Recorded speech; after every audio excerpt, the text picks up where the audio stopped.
안녕하십니까. 바른 목소리 정북방송을 찾아주셔서 감사합니다. 나는 진보적이지만 북은 싫다, 이런 이야기들을 하시는 분들을 종종 볼 수 있습니다. 그분들은 이런 이야기도 합니다. 김일성 독재가 싫기 때문이다. 그런데 그분들은 김일성 독재 하에서 단 하루도 살아보지 못했습니다. 그럼에도 불구하고 김일성의 독재에 대해서 살아보신 것처럼 규정하고 중호하고 있는 거죠. 그래서 오늘은 왜 이런 말씀을 하시는 분들이 생기게 됐는지 거기에 대해서 이야기해 보려고 합니다. 대한민국 역사에 옷 좀 남긴 대통령들이 있죠. 그런 대통령들을 보고 사람들은 뭐라고 말하냐면 공과는 따로 평가해야 한다, 이렇게 말씀하십니다. 이를테면 박정희 대통령은 유신 독재는 했지만 한강의 기적을 이룬 대통령이다, 때문에 공과는 갈라봐야 한다, 이런 식으로 평가해야 한다고 하시는 겁니다. 이승만 대통령에 대해서도 마찬가지로 공과를 따로 평가해야 한다고 하십니다. 그러면 이승만 대통령부터 이야기하겠습니다. 임시정부 수립 과정에서 이승만 대통령을 국무총리로 인선하자는 제의에 단재 신치호 선생이 어떤 말씀을 하셨냐면, 이승만은 위임 통치를 제청하던 자이므로 국무총리로 신임키는 불가능하다. 이승만은 이완용보다 더 큰 역적이다. 이완용은 있는 나라를 팔아먹었지만 이승만은 아직 나라를 찾기도 전에 팔아먹은 놈이라고 강하게 비난하신 것으로 유명합니다. 이렇게 이승만은 일제 시기에는 위임 통치를 주장하던 사람이었습니다. 그의 세계관은 나라가 해방된 이후에도 전혀 변하지 않았습니다. 미국도 위임 통치를 주장하는 이승만을 대통령으로 만드는 것이 유리하다고 판단을 했겠죠. 그리고 이승만은 해방 후에 정치 깡패들과 서북 청년단을 내세워서 반대파들을 탄압했습니다. 대표적으로 진보당 해상과 조봉남 선생을 사형시킨 것으로 유명하죠. 진보당이 빨갱이라는 건 세상이 다 안다, 이승만이 한 말이 아닙니까? 그리고 유순 무장봉기를 진압했고 그 과정에서 많은 양민들을 학살했습니다. 이승만이 저지른 학살 사건은 이에 그치지 않습니다. 보도연맹 학살 사건, 경산 코발트 광산 학살 사건, 거창 양민 학살 사건, 산청 함양 양민 학살 사건, 문경 양민 학살 사건, 강화 양민 학살 사건, 제주 양민 학살 사건, 한강 인도교 폭파 사건, 국민 방위군 사건, 이런 사건들은 구독자 여러분들도 잘 알고 계시기 때문에 더 이상 언급하지 않겠습니다. 이러한 수많은 학살을 자행했음에도 불구하고 국민의힘 같은 경우에는 이승만을 국부로 추앙하고 있고 일부 진보적이라고 하시는 분들까지도 공과 가는 갈라보아야 한다고 이야기하고 계시는 겁니다. 다음은 박정희 대통령입니다. 군사적 면으로 정권을 쥔 대통령이죠. 김일성 주석이 밀사로 내려온 진영처럼 따르던 황태성을 사형시켰습니다. 그리고 김영삼 초산 테러 사건, 김대중 납치 사건, 장준하 선생 테러 등 수많은 정적들을 제거했습니다.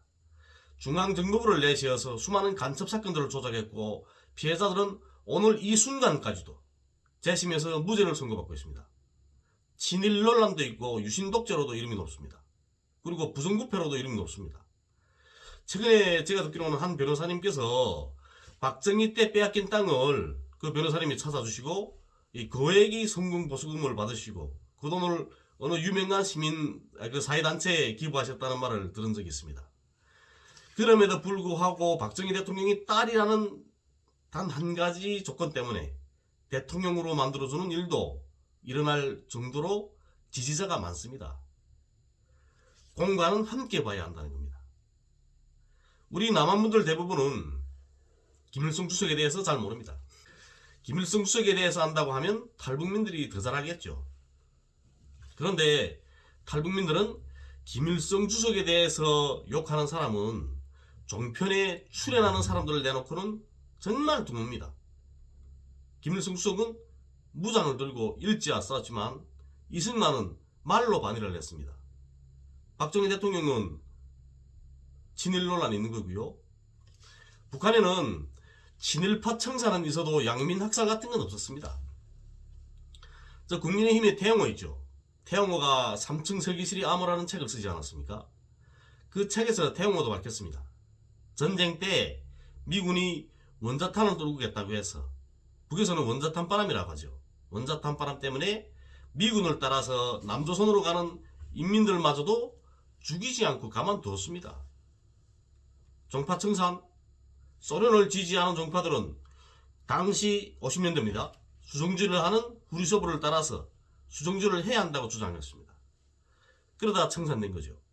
중국을 지지하는 종파들은 중국처럼 문화대혁명을 해야 한다고 주장하다 청산된 겁니다. 이씨 조선이 왜 망했습니까? 대대로 사대로 망했습니다. 그런데도 정신 차리지 못하고 사대주의를 하고 있었으니까 나만 알림 만무했던 겁니다. 김일성 주석이 독재? 그건 김일성 주석이 동지들과 인민들이 만들어낸 것이지 본인이 만든 건 아닙니다. 제가 이제 앞으로도 방송하는 기회에 그 이야기 해드릴 겁니다. 이제 김정일 위원장을 김일성 주석이 유일한 후계자로 만든 사람들은 누군지 아십니까? 김일성 주석이 만든 게 아닙니다. 김일, 당시 부수석이었죠. 최현, 오진우, 오백룡 같은 이런 김일성 주석과 항일투쟁을 함께한 사람들이 만들었습니다.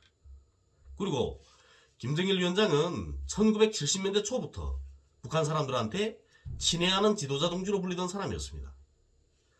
김정은 위원장도 마찬가지로 북에서 최전선으로, 그리고 또 전년이라 부르죠. 우리는 군사복무를 가장 하기 힘든 철령 너머 심신산골 강원도 해안군 기정리에서 군사복무를 했습니다. 물론 일반 사람들처럼 군사복무 10년을 채우지는 않았습니다. 그런데 그때는 3년제 군사복무가 있었습니다. 2000년대 초에요. 지금은 없었습니다. 그때 나왔던 3년제 군사복무에 맞춰서 3년의 군사복무를 한 겁니다. 그리고 대학을 졸업하고 후계자로 임명됐습니다. 북은 당중앙위원회 정치국이 후계자를 추천하고 당대회나 당대표사 회의에서 후계자를 임명하는 그런 체계입니다. 이건 후계자를 선출하는 그들만의 방식인 겁니다. 중국도 마찬가지로 중국 공산당이 후계자를 선출합니다. 미국도 선거인단이 대통령을 선출합니다. 일본의 아베도 아버지 선거구를 넘겨받아가지고 총리까지 올라갔습니다.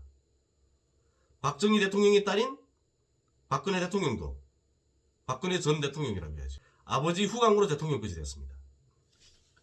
아버지가 국회의원이면 아들이 아버지 선거구를 넘겨받고 국회의원이 됩니다.